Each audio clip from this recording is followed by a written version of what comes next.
오늘 설교 말씀의 제목은 신앙생활 방치하지 마세요, 이 말씀으로 우리 한번 마태복음 21장 함께 보도록 하겠습니다. 자, 먼저 마태복음 21장은 예수님께서 이 종료주일을 맞이해서 예루살렘으로 입성하신 말씀이 배경이 되고 있습니다. 많은 사람들이 그 어린 나귀 새끼를 타고 오는 주님을 향해서 종려나무 가지를 흔들면서 호산나 다윗의 자손이여, 호산나 다윗의 자손이여 찬양하고 환호를 했습니다. 그리고 우리 주님께서는요, 제일 먼저 방문하신 곳이 있는데 바로 그것이 예루살렘 성전이었습니다. 자, 이 성전에 들어가서 어떤 일을 하셨느냐?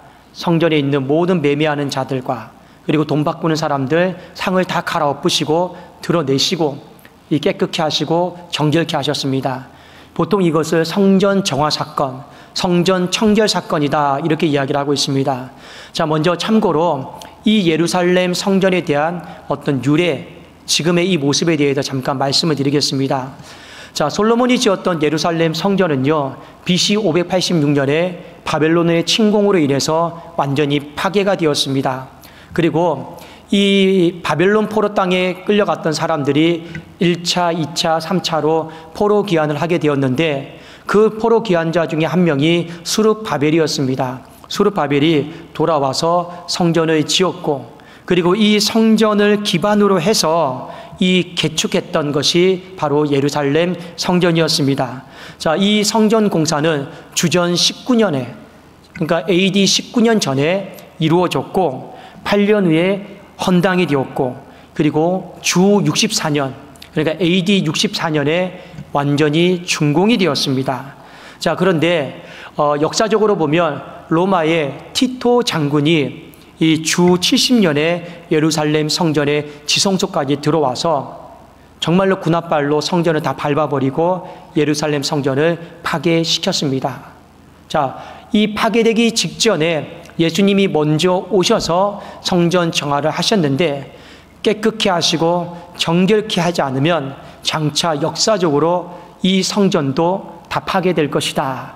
그것에 대한 징조였고 경고 차원에서 말씀을 하셨습니다.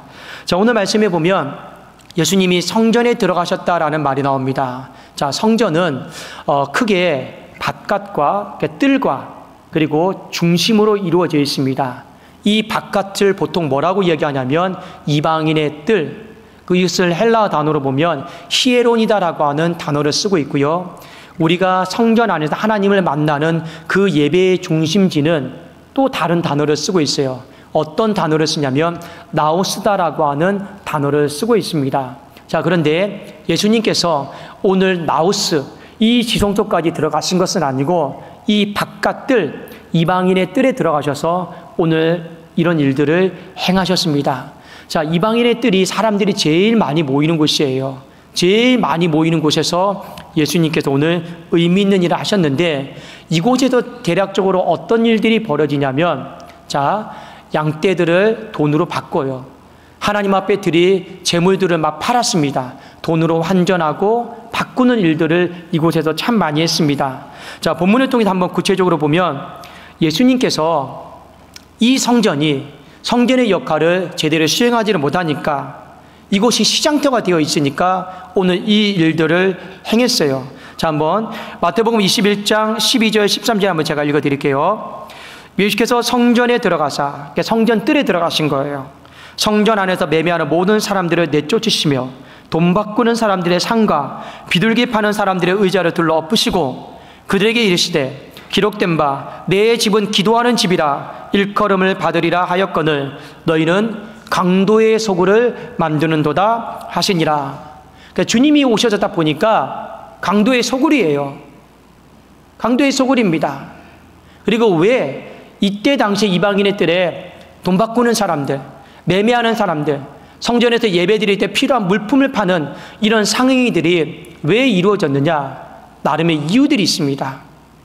여러분, 지금은 어느 곳에 가든 간에 교회가 있어요. 그러니 우리가 어디 지방에 가거나 휴가를 가잖아요. 근방에 있는 교회를 갑니다. 우리 어떤 마음으로 가요? 하나님 이곳에도 예배 받으신다.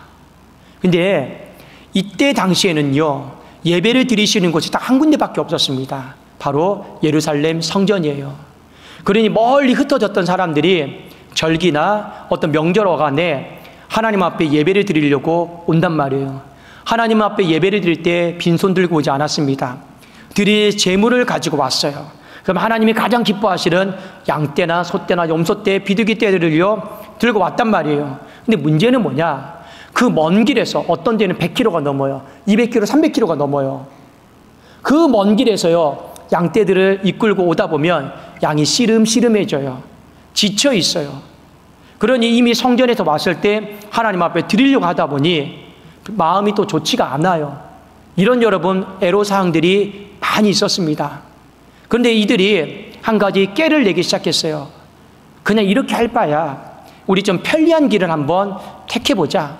굳이 100km, 200km, 300km 떨어진 곳에서 힘들게 양떼들, 소떼들, 염소떼들 데리고 올 바에는 그렇게 하지 말고 이 성전뜰에 우리가 다 준비해 놓을 테니 너희들 돈만 갖고 오라는 거예요. 돈만 갖고 오면 우리가 환전해 주겠다라는 거예요. 바꿔주겠다라는 거예요. 예배 드릴 때 필요한 모든 물품들, 뭐 소금이며 기름이며 양떼며 소떼며 비둘기떼며 우리가 다 바꿔주겠다 이거예요. 그런데 처음에 이런 일들이 벌어졌을 때 드리는 사람도 바꾸는 사람도 야, 이렇게 우리가 편리하게 신앙생활 해도 되나? 이게 이래도 되나? 이런 마음들이 굉장히 많이 있었거든요. 여러분, 코로나 시대 때 온라인 예배 아시죠? 맨 처음에 우리가 온라인 예배를 접했을 때는요, 다 똑같은 마음이었어요. 자, 이런 예배를 드려도 되나? 이렇게 예배를 드린다고 하나님 받으시나? 이거 내가 잘못 예배를 드리는 건 아닌가? 이런 마음들이 있었는데 조금 더 드리다 보면 편리하거든요. 편리하잖아요. 이들도 마찬가지였습니다. 이렇게 하나님 앞에 예배를 드려도 되나? 그런데 이래도 되나 이래도 되나 하다가 이걸요 묵인하고 방치한 사람들이 있어요. 누가 묵인하고 방치했느냐? 그 성전을 관리하는 대제사장들과 종교 지도자들이요 전부 다 묵인하고 방치했습니다. 왜 묵인하고 방치했을까요? 돈이 생기거든요. 수익금이 생기거든요. 장사를 하는데 너도 나도 들어오려고 해요. 그럼 자릿세 내라고 하는 거예요. 환전 수수료 내라고 하는 거예요. 일반 돈으로 살 수도 없었어요. 다시 한번 환전을 해서 성전에서 통용되는 돈으로 여러분 매매를 하게 한 거예요. 그러니까 수수료 발생하죠. 그리고 자릿세 발생하죠. 이것이 세상말로 말하면 짭짤하거든요. 솔솔하거든요. 그러니 대제사장들과 종교 지도자들이 그렇게 하면 안 된다라고 막았어야 되는데 이 재물의 눈이 멀어서 탐심의 눈이 멀어서 다 묵인하고 방조하고 방치해버린 거예요. 그런 상황 속에서 시간이 지나니까 여러분 이 이방인의 뜰이 성전이요 전부 다 장사하는 사람들로 상행위를 하는 사람들로 가득 찰 수밖에 없었습니다. 예수님께서 매매하는 사람들, 환전하는 사람들, 장사하는 사람들 다 쫓아내시고 탁자와 상을 다 엎으시고 뭐라고 말씀하셨습니까? 내 집은, 이 성전은 만민이 기도하는 집이다. 일컬음을 받으리라 하지 않았느냐? 이 말씀은요 이사야 56장 7절에 나와 있는 말씀입니다. 내 집은 만민이 기도하는 집이라 일컬음을 받으리라. 여러분 일컬음을 받으리라 좀 뜻이 어렵죠? 이 단어가 이름 짓다예요. 그러니까 여러분 이름은 언제 짓습니까? 그 사람의 됨됨이 본질을 일컬을 때 이름을 지어줘요. 저도 제 이름이 성금입니다. 할아버지께서 제 이름을 지어줬을 때 거룩할 성자에 세금자를 지어줬어요. 그냥 됨됨이 본질이에요. 거룩함이 금처럼 변함없으면 좋겠다. 그렇게 좀 살았으면 좋겠다. 그게 이름 짓다예요. 일컬음을 받으리라예요. 성전의 본질이 무엇입니까? 기도하는 것이고 성전의 본질이 바로 예배 드리는 것인데 지금 강도의 소굴로 바뀌어졌단 말이에요.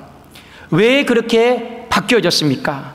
대제사장들이 당시의 종교 지도자들이요 묵인했고 방치했고 그리고 탐심과 편리함을 쫓아갔어요. 그래도 이 지경이 된 거예요. 엄밀하게 말하면 상행위를 하고 있는 사람을 향한 분노가 아닙니다. 대제사장들과 이 종교 지도자들을 향한 방치한 사람들을 향한 주님의 분노였습니다. 너희들의 묵인과 방조하에 방치하에 이 성전이 강도의 소굴이 되었음을 주님이 안타까워하시는 거죠. 탄식하시는 거죠. 여러분, 너희가 강도의 소굴을 만드는도다. 이 만드는도다, 이 단어도 우리가 유의해서 봐야 될 단어입니다. 이 단어가 어떤 뜻이냐면요, 창세기 1장 말씀에 태초에 하나님이 천지를 창조하시니라. 창조하다 말과 똑같은 거예요. 여러분, 한때 이런 말 들어보셨죠? 창조 경제. 이게 뭐예요? 창조 경제라고 하는 말 여러분 다 들어보셨죠? 지금 이들을 향해 예수님이 똑같은 단어를 쓰고 있습니다. 너희가 강도의 소굴을 만드는도다. 이게 창조예요. 경제는 뭡니까? 돈벌이 수단. 기가 막히게 교회를요, 성전을요, 창조 경제로 만든 거예요. 이게 안 좋은 뜻이에요. 누가 이렇게 한 거예요? 대제사장들과 종교 지도자들이 묵인과 방치 아래 이렇게 돼버린 겁니다. 예수님이 이렇게 성전의 본질, 교회의 본질, 신앙의 본질에 대해서 말씀하고 계실 때 14절에 보면 맹인들과 전원자들이 성전에서 예수님께 나왔습니다. 그리고 예수님은 그들을 고쳐주셨어요. 그런데 믿음도 보지 않고 긍휼히 여긴다 그런 말도 없고 그냥 나왔는데 고쳐졌어요. 여러분, 여기도 단어를 잘 보셔야 됩니다. 이 맹인들과 전원자들이 누굽니까? 그 시대 다 방치된 사람들이에요. 돌봄이 필요함에도 불구하고 전부 다 방치된 사람들인데, 이 방치된 사람들이 주님 앞에 나왔을 때 주님은 고쳐주셨다라고 하는 단어를 쓰고 있습니다. 여러분, 성경에 보면 고치다, 고쳐주다라고 하는 단어가 헬라 단어로 아이오마이다라고 하는 단어를 쓰고 있습니다. 병든 자를 고치다, 거의 다 아이오마이다라고 하는 단어를 쓰고 있어요. 의사가 환자를 고치다, 아이오마이다라고 하는 헬라 단어를 다 쓰고 있습니다. 자, 그런데 여기에는요, 아이오마이다라고 하는 헬라 단어를 쓰고 있지 않습니다. 어떤 단어를 쓰고 있느냐? 바로 테라피오라고 하는 단어를 쓰고 있습니다. 이 테라피오라고 하는 단어가 고치다예요. 치료하다예요. 그런데 이것보다 더 중요한 원뜻이 있습니다. 어떤 뜻이 있느냐? 섬기다, 시중들다. 이것이 바로 테라피오입니다. 이 단어가 어디에서 나왔느냐? 내가 누군가를 향해 섬기고 돌보고 시중들고, 그래서 그 사람을 회복시키는 거예요. 그래서 나온 뜻이 바로 고치다입니다. 그런데 왜 주님이 아이오마이다라고 하는 단어를 쓰지 않고 테라피오라고 하는 단어를 썼을까요? 성전의 본질은, 교회의 본질은, 신앙의 본질은요, 영혼들을 돌보고 영혼들을 섬기는 거예요. 그래서 잠언 27장 23절 말씀에 보면 내 양떼 형편을 부지런히 살피고 내 소떼에게 마음을 두라. 몸만 있으면 안 됩니다. 마음을 양떼에게 둬야 돼요. 마음을 소떼에게 둬야 되는 거예요. 마음을 양떼와 소떼에게 두지 않잖아요. 그러면 그 양떼와 소떼의 형편을 모르게 되어 있어요. 모르게 되어 있습니다. 제가 우리 교육자들에게도 몸만 여기 있고 마음은 딴 데 있으면 안 된다. 그 마음이 한 군데만 집중했으면 좋겠다라고 늘 당부를 합니다. 무엇입니까? 영혼들을 돌보고 영혼들을 신방하는데, 그 양떼들의 형편을 살피는데 있었으면 좋겠다. 그런데요, 간혹 가다가 가정에 너무 몰두해 있어요. 간혹 가다가 물질의 문제에 너무 매여 있어요. 여러분, 그런 상태라고 하면 양떼와 소떼의 형편을 살피고 마음을 둘 수 있을까요? 없을까요? 어렵습니다. 여러분, 한국교회 목회자들을 위해서 많이 기도해 주십시오. 지금 시대가 이중직을 향해서 살아가고 있습니다. 이중직이 뭐예요? 주중에는 전부 다 일하고 주말에 여러분 와서 사역한단 말이에요. 무엇이 옳으나 틀리냐, 제가 이것을 논하고 싶은 게 아니에요. 한 주 동안 세상 한복판에 일하면 몸이 많이 피곤하지 않아요? 힘들잖아요. 근데 그 몸을 어떻게 예배를 섬기고 시중 들고 성도들을 섬길 수 있을까요? 어렵습니다. 그래도 여러분들이, 사역자들이 돈 걱정하지 않도록, 집 걱정하지 않도록 한국교회가 이전부터 이 부분을요, 신경을 썼던 거예요. 그게 전부예요. 온전히 한 주를 성도들을 위해서 기도하고, 기도의 시중을 들고, 말씀의 시중을 들고, 섬기고 돌보고, 그래도 우리 양떼와 소떼들이 방치되는 일이 없도록 하여 주시옵소서. 그런 마음으로 해야 되는 거예요. 여러분, 누군가에게 마음을 두잖아요. 그러면 그 사람의 형편이 보여요. 근데 누군가에게 마음을 두지 않잖아요. 그 사람의 형편이 잘 보이지 않습니다.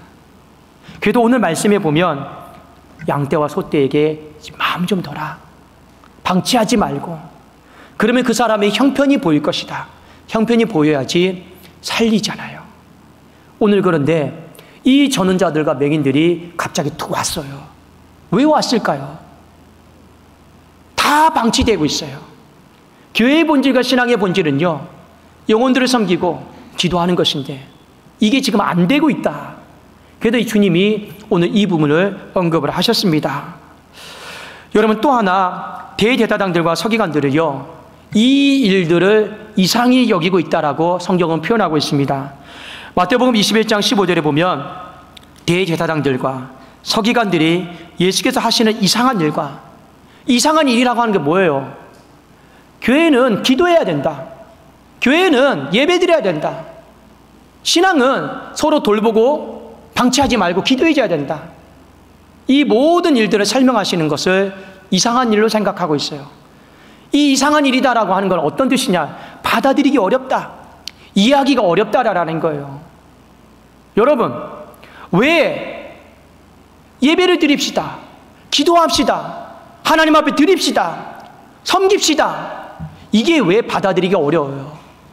믿음의 사람들에게 이 모든 일들은요, 당연한 것이었고 친숙한 일들이었단 말이에요.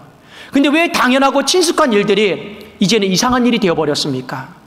그것들이 오랫동안 방치되어지면 친숙한 예배가 이상한 일이 되어버리고, 친숙한 기도와 헌금 생활이, 어떤 섬김 생활이요, 왜 해야 돼? 왜 드려야 돼? 다 이상한 일이 되어버립니다. 뒤에 보세요. 또 성전에서 소리질러 호산나 다윗의 자손이여 하는 어린아이들을 보고 놓아요.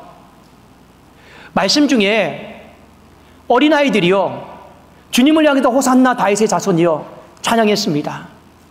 그런데 대제사장들과 서기관들이 이 일에 화를 내고 분노를 했습니다. 이때 주님께서 뭐라고 말씀하셨습니까?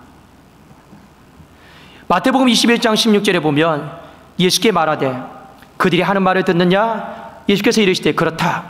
어린아기와 젖먹이들의 입에서 나오는 찬미를 온전하게 하셨나이다 함을 너희가 읽어본 일이 없느냐 하시고. 여러분, 이 구절은요, 시편 8편에 나와 있는 구절이에요. 시편 8편은요, 다윗이 지은 시입니다. 다윗이 참 많은 시를 지었는데 그 중에서 가장 으뜸이요 백미가 바로 시편 8편입니다. 여호와 우리 주여 주의 이름이 온 땅에 어찌 그리 아름다운지요. 시편 8편이에요. 찬양도 있잖아요. 그 다음에 2절에 나오는 구절이 바로 어린아이와 젖먹이들의 입에서 나오는 찬미를 온전하게 하셨나이다. 이 구절이 나와요. 이 구절의 문자적인 내용적인 뜻은 뭐냐? 장차 메시아가 오시는데, 그리스도께서 이 땅에 오시는데 그 어린아이들이 주님을 알아보고 찬양하고 찬미하는 이 광경이 완성이 될 겁니다. 메시아가 오시면. 그러면서 여호와 우리 주여 주의 이름이 온 땅에 어찌 그리 아름다운지요. 이 표현이 나온 거예요. 자, 이 시편 8편은요 모르면 간첩이에요. 그리고 대제사장들과 서기관들요 모르면 정말 자격이 없는 거예요. 그들은 성경을 연구하고 토시 하나 틀리지 않고 다 암송하는 사람들입니다. 그리고 누구의 시예요? 그들이 가장 추앙하고 흠모하는 다윗의 시입니다. 이걸 모르면 간첩이에요. 그리고 우리 주께서 뭐라고 말씀하셨습니까? 어린아이가 젖먹이들 입에서 나오는 찬미를 온전하게 하셨다함을 너희가 읽어본 일이 없느냐? 지금 책망하는 말씀이죠. 너희들의 지식과 너희들의 지혜가 왜 이렇게 녹슬고 무디어졌냐라는 거예요. 너희들의 지식과 지혜가 왜 이렇게 방치되었느냐라는 거예요. 방치되니까 녹슬었죠. 방치되니까 적용을 못하는 거죠. 그들이 시를 모르는 게 아닙니다. 성경 구절을 모르는 게 아닙니다. 지식과 지혜를요, 적용을 못하고 있는 거예요. 왜 적용이 안 돼요? 방치되고 녹슬어 있으니까요. 여러분, 가끔씩 대신방 때 성도들이 이렇게 기도를 합니다. 하나님, 우리 목사님이 각 가정을 방문하실 때마다 우리 가정에 꼭 필요한 말씀을 주시옵고, 이런 기도 참 많이 하거든요. 이 기도가 왜 이렇게 할까요? 가정들마다 상황과 형편이 다 다르단 말이에요. 그렇죠? 어떻게 다 똑같을 수 있겠습니까? 그러니 신방받는다라는 건 뭐예요? 고침받는 거고 회복되는 계기가 아니겠습니까? 그런데 그 목사님이 10가정을 돌고 100가정을 돌 때 다 가정들마다 똑같은 말씀으로 증거하면 좀 어려워요. 성도들이 기대하는 바 잘못된 것도 아니에요. 무엇입니까? 우리 가정에 필요한 말씀을 달라라라는 거예요. 우리 가정에 필요한 지혜를 달라라라는 거예요. 목사님 말씀을 많이 알고 있으니까. 근데 문제는 뭐냐? 성경을 많이 암송하고 많이 읽고 알고 있으면 뭐예요? 그 가정에 필요한 말씀이 적용이 안 되는데, 그럼 적용이 안 된다라는 의미는 뭐예요? 말씀을 아무리 많이 알고 공부를 해도 그게 녹슬어 있다라는 거예요. 방치되어 있다라는 거예요. 방치가 안 되어 있으면 적용이 되겠죠. 여러분, 의사가 공부를 많이 하잖아요. 정말 어마어마하게 공부를 많이 하잖아요. 환자를 딱 봐요. 그러면 유능한 의사는 어떤 의사입니까? 내가 가지고 있는 지식과 그 방법을요, 이 환자에게 적용할 수 있어야 돼요. 그런데 적용이 안 되는 의사가 있어요. 지식이 방치되어 있고 경험이 방치되어 있고, 방치되어 있으면, 녹슬어 있으면 적용이 안 돼요. 그럼 어떻게 합니까? 도대체 어떻게 고쳐야 되나? 어디에서도 손대야 되느냐? 이런 일이 발생할 수밖에 없는 거예요. 오늘 주께서 이들에게 너희가 읽어본 일이 없느냐? 지식을 몰라서 말씀하는 게 아닙니다. 너희들의 지식과 지혜가 탁월하다마는 무디어졌고 녹슬어져 있어요. 방치되어 있어서 지금 이 상황을 보면 이렇게 적용을 할 수 있어야 되는데 그게 안 된다라는 거예요. 전부 다 오늘 말씀은 방치에 대한 책망입니다. 왜 방치가 되었습니까? 내 마음이 다른 콩밭에 있으니까요. 내 마음이 물질에 있으니까요. 내 마음이 탐심에 있으니까요. 집중을 못하고 있거든요. 본질적인 거예요. 그러니까 전부 다 방치되고 있는 거예요. 사랑하는 여러분, 신앙생활 있죠? 절대 방치하시면 안 됩니다. 방치하면 두 가지 위험이 반드시 찾아오게 되어 있습니다.